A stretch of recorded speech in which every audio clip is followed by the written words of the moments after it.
Rabah Boudadi suit des cours d'alphabétisation. Élève douée, en quelques mois, elle a appris à écrire suffisamment pour accomplir les tâches administratives qui incombent à ses activités de tisseuse et de bergère.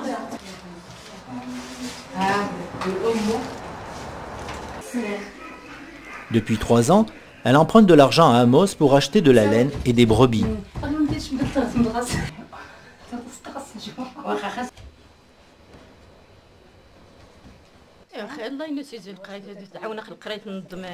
Grâce aux cours d'alphabétisation, je peux signer des papiers, faire de la comptabilité. Grâce aux cours de santé, je peux mieux m'occuper de mes enfants maintenant.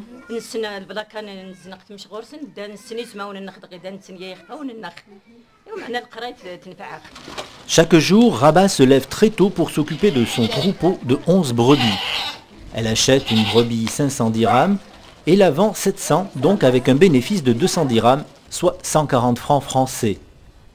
Les opérations financées par Amos sont à 80% du maraîchage et de l'élevage, 15% de l'artisanat et 5% du petit commerce. Grâce aux emprunts à Amos, il y a 8 mois, Aïcha a pu ouvrir ce magasin et vendre des vêtements. Auparavant, depuis 6 ans, elle vendait dans des souks. Elle s'approvisionne dans le nord du Maroc, là-bas les prix sont plus bas. Mais elle a du mal financièrement à constituer un stock car elle vend souvent à crédit. C'est très avantageux pour moi d'avoir une boutique aujourd'hui. Les clients savent toujours où me trouver. Je suis à l'abri de la pluie et de la chaleur. Enfin, les vêtements ne se détériorent plus comme avant dans les souks. Ils gardent leur vraie couleur. Une trentaine de clients viennent d'ouvrir un crédit et suivent une séance de sensibilisation avant l'octroi. Récemment ouvert, ce bureau a déjà près de 900 clientes. Ce sont des femmes qui sont actives et qui sont à la hauteur. Pour les suivis des activités, ils sont très actifs. On fait des suivis, on a vu qu'ils font des efforts, même si le souk ne les aide pas. À propos des remboursements, il est ponctuel. À 9h, toutes les femmes remboursent. J'ai une petite épicerie. Je vais faire des achats pour la développer. Je fais du tissage et je le dépose dans des boutiques et qu'elle veut l'acheter, elle l'achète. C'est ça.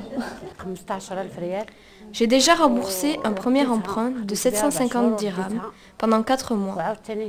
Au mois d'août, j'en ai remboursé un deuxième de 1000 dirhams. Je pense maintenant demander un emprunt de 1500 dirhams car ces crédits sont intéressants et m'aident pour mon commerce de vêtements dans les souks. 30 000 dirhams vont être distribués à ces 30 femmes réparties en 6 groupes solidaires. L'argent est remis au chef de groupe qui le donnera à chacune des femmes de son groupe. Si une femme ne paie pas, les autres paient à sa place. C'est la solidarité qui sert de garantie à Amos. Ils n'ont pas les biens matériels face aux situations précaires des clientes. Il y a très peu de problèmes de remboursement à Amos.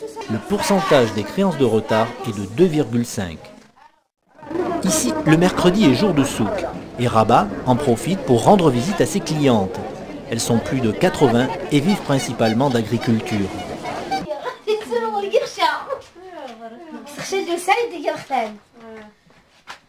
Fatima en est à son 3e emprunt 1000 dirhams, soit environ 720 francs français, qui vont lui servir à acheter de la laine.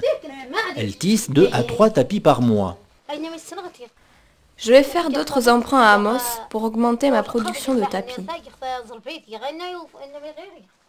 À la fin de l'année 2000, les prêts en cours étaient au nombre de 1200 pour l'ensemble des bureaux et représentaient 1,8 million de dirhams, soit environ 1,3 million de francs français. La moitié de l'argent emprunté par Fatima sert également pour un petit élevage de poussins. Il n'y a pas de petit profit. Avant de repartir, nos 2 agents de crédit sont invités à prendre un verre de thé à la menthe. Hospitalité marocaine oblige.